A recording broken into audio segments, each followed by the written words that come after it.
It's Wednesday, December 13th. I'm Tre'vell Anderson. And I'm Josie Duffy Rice. And this is What a Day, the pod that hopes we were not on Google's most Googled list for its 25th anniversary. Yes, that's because you don't need Google to know who we are. But apparently people need Google to tell them who Taylor Swift and Homer Simpson are. They were some of the most searched terms over the last 25 years. And SpongeBob SquarePants, which to me it feels pretty self-explanatory.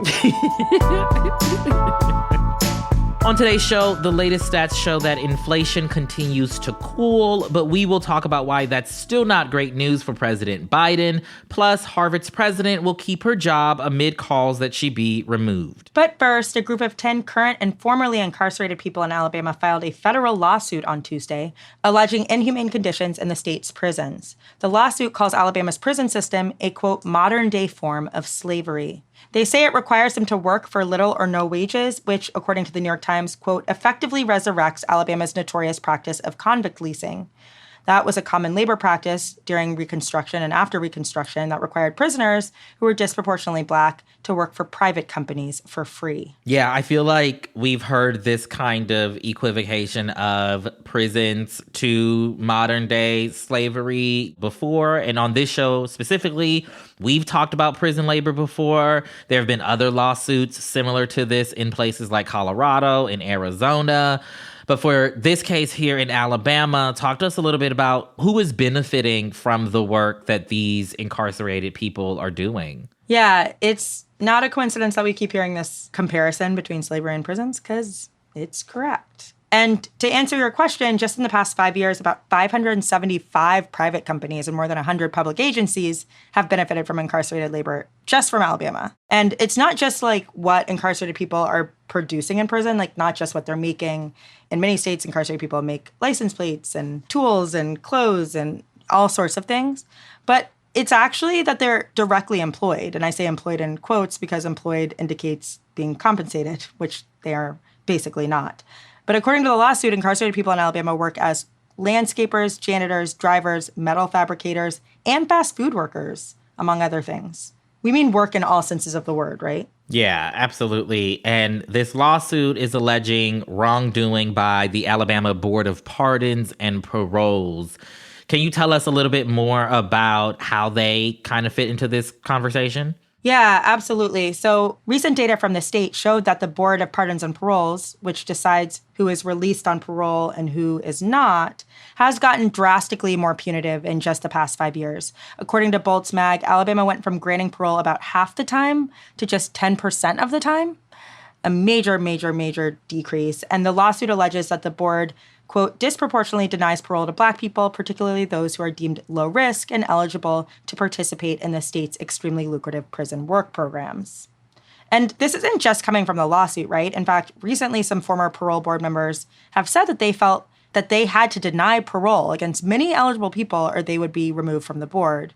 And this is in direct violation of the law, which requires evidence-based decisions around parole. Mm-hmm. I would just say, Tre'vell, that while I'm glad that this lawsuit is happening, it's going to take more than one lawsuit to really change the issues that plague Alabama prisons.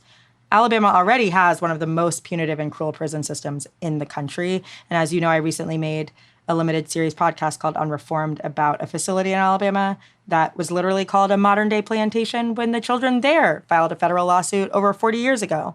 This is a decades, if not centuries-long problem in the state, and they've really just doubled down on prisons. They are not getting better. They're arguably getting worse. So we'll keep tabs on this lawsuit as it proceeds.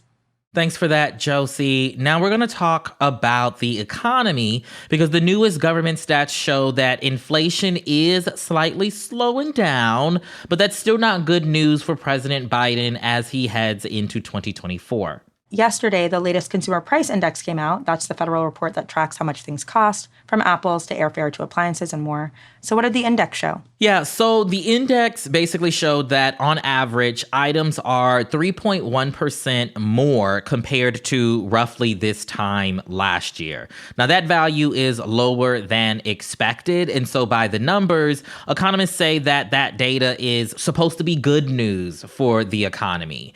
But to so many Americans, right, there there is no good news. They feel it in their pocketbooks that the economy is doing bad. I've been talking about for the last, year or two about the price of oxtail in particular going up very high. It is still very high. So despite these numbers that we're seeing, right, so many of us are still feeling high prices, whether it's for gas, whether it's for, you mentioned fruit earlier that you've gone to the store to try to pick up. Despite these numbers, we're not feeling the difference in our pockets. I think that's totally accurate. I mean, the economic vibes are off, I think it's fair to say. And we are just over a month from the first primary election of the 2024 season. I am devastated to tell you that it is that close. What does this mean for Biden and the Republicans who want to unseat him? Yeah, so for Biden, it really is about better explaining what he's doing. He's had all of these kind of wins in terms of policies, but the audience, right, general Americans aren't feeling that. And only recently did he start saying, for example, that prices are higher because explicitly of corporate greed. Here's how he put it at a White House event in late November. Any corporation that's not brought their prices back down, even as inflation has come down, even as supply chains have been rebuilt, it's time to stop the price gouging. And so to kind of break down what these numbers mean, what the Biden administration needs to be doing a little differently going into the election, I spoke earlier with Lindsay Owens. She is the executive director of Groundwork Collaborative. They're a progressive economic think tank. She's also a former economic policy advisor to Senator Elizabeth Warren. She's been pressing Biden to say this kind of stuff about corporations.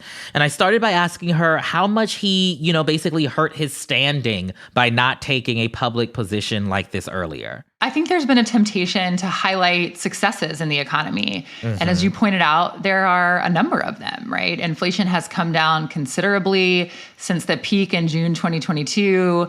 Employment is looking good. And of course, the Biden administration presided over some really, historically high levels of public investment, ushering in a green transition through the Inflation Reduction Act. So I think there's a lot for the administration to be proud of. The difficulty here is, in poll after poll and focus group after focus group, it's clear Americans are not very happy with the state of the economy right now overall. And that's in large part because while inflation is down, prices are still high. Groceries still cost more today than they did in 2019. Mortgage rates are up. It's hard to get into a house if you want to buy a house for the first time. Americans are still really feeling the pinch of high prices. By the way, that didn't start with President Biden. We've had decades where so many of the things that Americans need have been unaffordable: childcare, housing, higher education, healthcare. And I think what the Biden administration is doing now, and I think it's exactly the right approach, and they're talking a little bit about what they're going to do to bring prices down.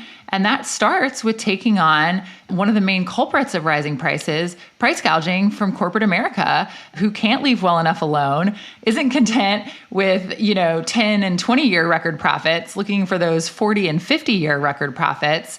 An analyst from one of the large investment banks himself referred to the level of profits as, and I quote, obscene, right? When you've got the investment bankers talking about profits as obscene, you're really on the wrong track. There was a CBS News poll that came out this week where roughly 2/3 of people said that the impact of those wins that you mentioned, the Inflation Reduction Act, the Build Back Better Act, et cetera, they're not feeling it or they haven't heard enough about that. Why exactly are all of those successes, right, not connecting with folks? I mean, I think there is some truth to the fact that the accomplishments of the Biden administration haven't really penetrated the public understanding. People have blamed the media for that. Folks aren't getting enough good news about the economy, enough good stories about the economy. They aren't hearing about all of the workers in America who've been able to upgrade their jobs, move out of low-wage jobs into middle-class wage jobs. But I also think, accomplishment-based messaging will only go so far. And the administration should be focusing on messaging and policies to lower costs. They should also be focusing on action-oriented, forward-looking proposals. President Biden should tell Americans not just what he did in the last 4 years, but why they should give him 4 more. You mentioned how, some of the critique for this message, right, not being out there has been lodged at the media. Something that just popped in my mind is I think these, economy numbers can often be very hard to articulate in layman's terms for, Cousin Pookie and the rest of them. Yeah. So I wonder for you, can you take one of those numbers from the Consumer Price Index and tell a good story, right, about how that reflects like the good work that President Biden and the Democrats have been kind of championing? Yeah, I think you can take a quick look at gas prices coming down.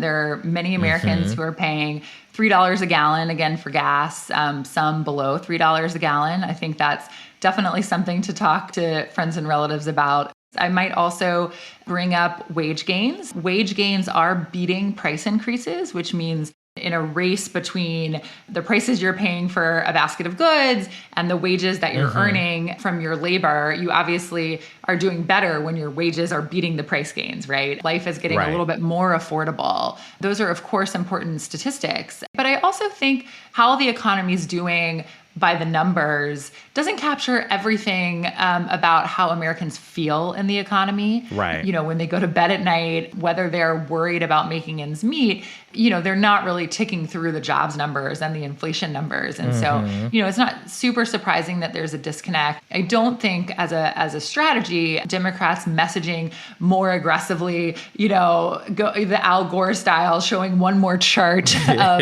economic monthly data is really going to solve this puzzle. We're not going to crack the nut that way. And so I do think this other approach that centers whose side Biden is on and who he's fighting against is going to be actually the winning ticket.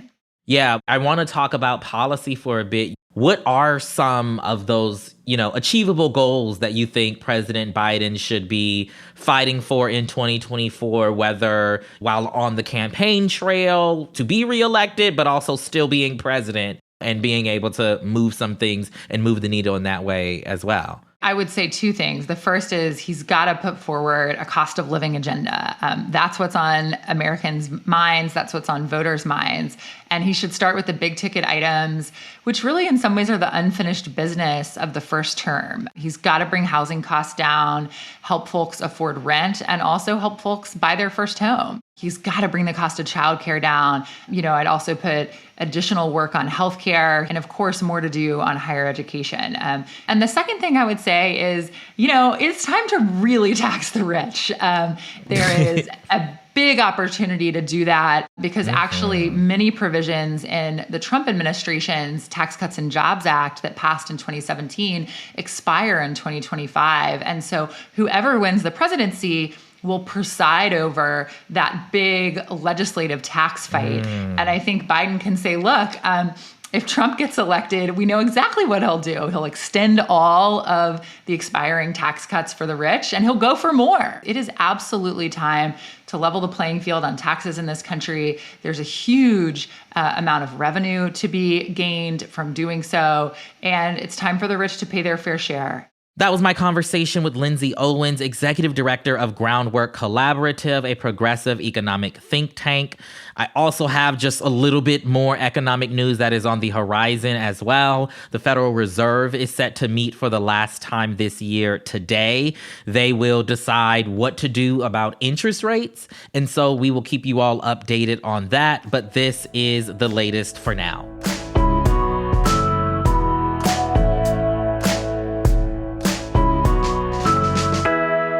Let's get to some headlines. Headlines. Biden told donors at a fundraiser event yesterday that Israel is losing support from its international partners as a result of its, quote, indiscriminate bombing of the Gaza Strip. He went on to indicate dissatisfaction with Benjamin Netanyahu's handling of the war and the general direction of his far-right government. It's a big shift in tone from the unwavering support for Israel's operation that Biden has maintained since October 7th, but it is fair to call this all talk for now, especially since the U.S. voted no yesterday on an immediate ceasefire in the United Nations General Assembly shortly after this fundraising event. More than 3/4 of the General Assembly backed the resolution, including 34 more countries voting in favor of a ceasefire than last time the Assembly voted in late October. And finally, Biden announced a $200 million military aid package for Ukraine yesterday, and his pressure on Congress for more aid is still strong. Congress needs to pass a supplemental funding to Ukraine before they break a holiday recess, before they give Putin the greatest Christmas gift they could possibly give him. And Ukrainian President Volodymyr Zelensky has been in Washington meeting with U.S. lawmakers to advocate for more aid and to push back on the claim that Ukraine's counteroffensive is stalling. Now to New York, where the state's highest court yesterday handed a major win to state Democrats hoping to win back control of the House next year. In a 4-3 vote, the New York Court of Appeals ordered the state to draw a new congressional map ahead of the 2024 elections. The court's decision effectively threw out the map that helped Republicans flip seats and help win control of the House last year. And right now, Republicans hold only a narrow majority of the chamber, and one that slimmed down even further with the recent expulsion of none other than Cameo superstar George Santos. Next up, the state's bipartisan independent redistricting commission has until February 28th of next year to file new districts, which will ultimately need approval from the Democratic-controlled state legislature. A new map will likely be challenged by state Republicans. And over in Arizona, the state Supreme Court there heard oral arguments yesterday in a case deciding whether to enforce an 1864 near total abortion ban. Right now, abortion is banned in Arizona at 15 weeks or later with limited exceptions for medical emergencies. But a separate 1864 law bans abortions in nearly all cases with no exceptions for rape or incest. And anyone who performs an abortion under that law could face 2 to 5 years in prison. Now, enforcement of that law was blocked back in 1973 when Roe versus Wade was passed, but it was never officially taken off the books. And when the U.S. Supreme Court overturned Roe just last year, the then Republican Attorney General was able to get a state judge to lift that block. So now, Arizona's Supreme Court is deciding which of the two laws, or a combination of both, will ultimately be enforced. And also happening right now in Arizona, abortion rights advocates are pushing to get a ballot initiative approved for the 2024 election to create a constitutional right to an abortion, just like the successful one we saw in Ohio. Vote Save America is supporting that initiative, so for more information on it and how you can get involved, go to votesaveamerica.com/Roe. Claudine Gay will remain president of Harvard University after her comments at last week's congressional hearing on anti-Semitism on campus. On Monday, the university's board unanimously cast votes in confidence of her leadership, allowing Gay to keep her job after some donors and politicians called for her ousting. The board said in a statement, quote, "Our extensive deliberations affirm our confidence that President Gay is the right leader to help our community heal and to address the very serious societal issues we are facing." As we've been covering on the show, the presidents of Harvard, MIT, and the University of Pennsylvania received a huge outcry after they appeared to dodge a question by lawmakers last week of whether students who hypothetically called for the genocide of Jews should be punished. Elizabeth McGill resigned as UPenn's president on Saturday, and an interim president of the university was named yesterday. But at Harvard, Gay had the backing of the board, as well as more than 700 faculty members who expressed their, quote, unequivocal support for her and her leadership of the school. Yeah, I feel like it's been so interesting to witness this conversation that spilled out from, how college campuses are dealing with parts of various issues related to the war in Gaza. All of my academic friends are in a tizzy over this particular iteration and the calls for various presidents to step down. It's really interesting over there on the college campuses. I'll say that. I just am so continually shocked at how every very complicated and serious issue gets widowed down to what are college kids saying about it. Because why do we listen to college kids? They don't know anything. Just kidding. You don't believe the children are the future, Josie? The children are the future once they learn things. That's the whole reason they're there. As someone who had a lot of bad opinions in college, I just want to say it doesn't have to be that way forever. And those are the headlines. Cue the lights and head to the concession stand because we are taking a brief intermission to talk about intermissions. And we'll be back after some ads. What a Day is brought to you by Hinge. Hinge is the dating app designed to be deleted, and it's for everybody. Hinge just launched their new bisexual preferences, which means bi and queer daters have the option to customize their preferences across different genders, making it easier to find what you are looking for. I love that so much. That's amazing. Listen, Hinge has been responsible for at least a couple weddings that I've been to recently. Shut up, that's amazing. Yeah, oh yeah, it's great because there's always like the big blown up photos of their first conversation on the dating app. It is very exciting. Hinge has led to some real love in, I guess not my personal life, but like my extended life. Yeah, your friends, the people you love. Yeah, Yes. that's amazing. And everyone deserves to have more control over their dating experience and go on great dates. So download Hinge and find someone worth deleting the app for. Finding the music you love shouldn't be hard. That's why Pandora makes it easy to explore all your favorites and discover new artists and genres you'll love. Enjoy a personalized listening experience simply by selecting any song or album, and we'll make a station crafted just for you. Best of all, you can listen for free. Download Pandora on the Apple App Store or Google Play and start hearing the soundtrack to your life. Meiomi is a big, full-flavored wine perfect for the moments in life when we're living most fully. Meiomi uses the best that coastal California has to offer, creating Pinot Noir, Cabernet Sauvignon, Chardonnay, Red Blend, and Meiomi Bright, a lower alcohol Pinot Noir. Full flavor, fully captivating. Discover Meiomi's unrivaled taste at shopmeiomi.com. That's shop, MEIOMI.com to find our wines at a store near you. Meiomi, to the fullest. Please enjoy responsibly. Meiomi Wines of Campo, California. It is Wednesday, Wad Squad, and for today, we're going to wrap up by talking about the movies. Josie, are you ready for this? I think I have a really good topic for us. I'm very ready. Okay, so there's this recent piece from The Hollywood Reporter that sheds light on the idea of reintroducing intermissions during longer movies.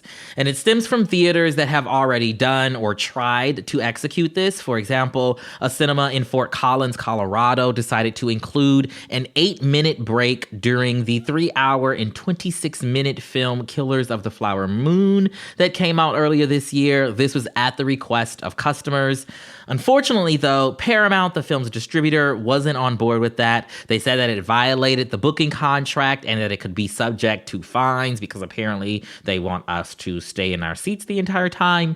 But other theaters mentioned in the piece have also expressed an interest in the possible movie break, especially with movies like Oppenheimer coming in at 3 hours or Avatar: The Way of the World running at 3 hours and 12 minutes. The Beyonce concert documentary film was 3 hours. Josie, I have to ask you, okay, what do you think about an intermission during a movie? Do we love this idea? Do we hate it? What is your temperature on it? My temperature is so hot. I love it. Movies are too long. You sit there for so long, you don't know when to leave because you don't know what you're going to miss. You don't know when it's going to end. There's just no predicting and you're just trapped. I think an intermission is a great idea. I think it is a second only to the idea of people editing their movies better to be shorter. Movies should not be 3.5 hours. I will die on this hill. Life is short. Climate change is coming to get us all. We cannot just go spending 3 hours willy-nilly at the movies. You know, I do want to make an appeal for, filmmakers to bring back the 90-minute rom-com. I would love a 90-minute rom-com or 10. Please. I do think that we are due for more succinct storytelling, and for those filmmakers that feel like their creativity is just so gargantuan that they need a longer runtime, I think having an intermission is a really good idea, and planning for it so that everybody knows an hour and a half into the movie, we're going to have a little break. You get to go run to the bathroom. You get to reload on your concessions if you have eaten all your popcorn, an hour into the movie. Yes. This is a good, and by increasing the opportunities for concessions, we provide more money for the movie theaters that we know have been struggling since the pandemic. Yes. Also, more money for the Icy company because I will be getting another Icy. I love this. I think it's brilliant. It works for everybody. What is the downside? I have no downside. Let's do it. Let's make the change America needs to see. You know what? I was about to say this is one of the few ways we can make America great again because, intermissions used to be at the movie theater. But, that's so politically charged now. So maybe I won't say that. But it is politically charged. Right. You know what I mean. I do Bring know back what the you mean. intermissions. If you're going to have 3-hour movies just like that, we have checked our temps. They are super hot on the idea of intermissions at the movie theaters. And so guess what? It's time to break with long movies. Y'all just have to deal with it. You have to. We don't make the rules. Although We do. We kind of do now. Someone should let us make the rules. That's the main problem. Absolutely. We don't make enough rules.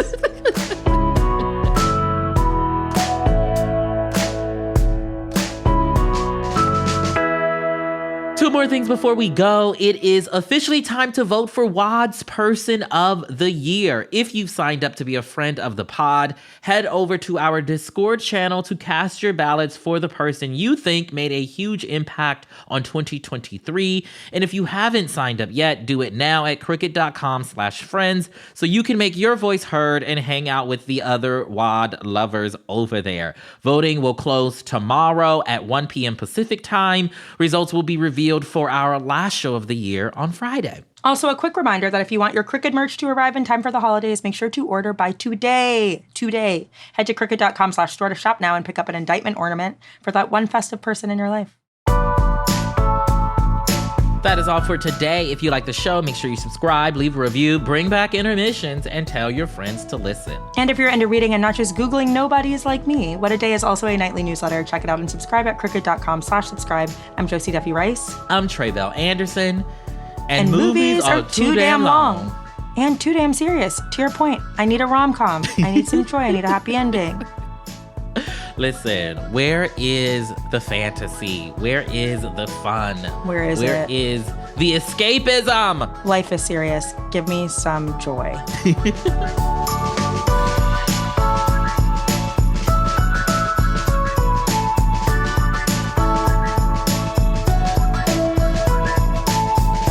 What a Day is a production of Crooked Media. It's recorded and mixed by Bill Lance. Our show's producer is Itzy Quintanilla. Raven Yamamoto and Natalie Bettendorf are our associate producers. And our showrunner is Leo Duran. Our theme music is by Colin Gilliard and Kashaka.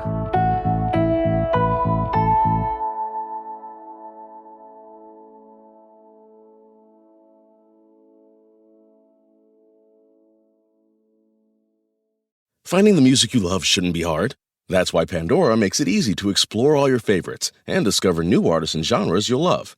Enjoy a personalized listening experience simply by selecting any song or album, and we'll make a station crafted just for you. Best of all, you can listen for free. Download Pandora on the Apple App Store or Google Play and start hearing the soundtrack to your life. Meiomi is a big, full-flavored wine perfect for the moments in life when we're living most fully. Meiomi uses the best that coastal California has to offer, creating Pinot Noir, Cabernet Sauvignon, Chardonnay, Red Blend, and Meiomi Bright, a lower alcohol Pinot Noir. Full flavor, fully captivating. Discover Meiomi's unrivaled taste at shopmeiomi.com. That's shop, MEIOMI.com to find our wines at a store near you. Meiomi, to the fullest. Please enjoy responsibly. Meiomi Wines of Campo, California.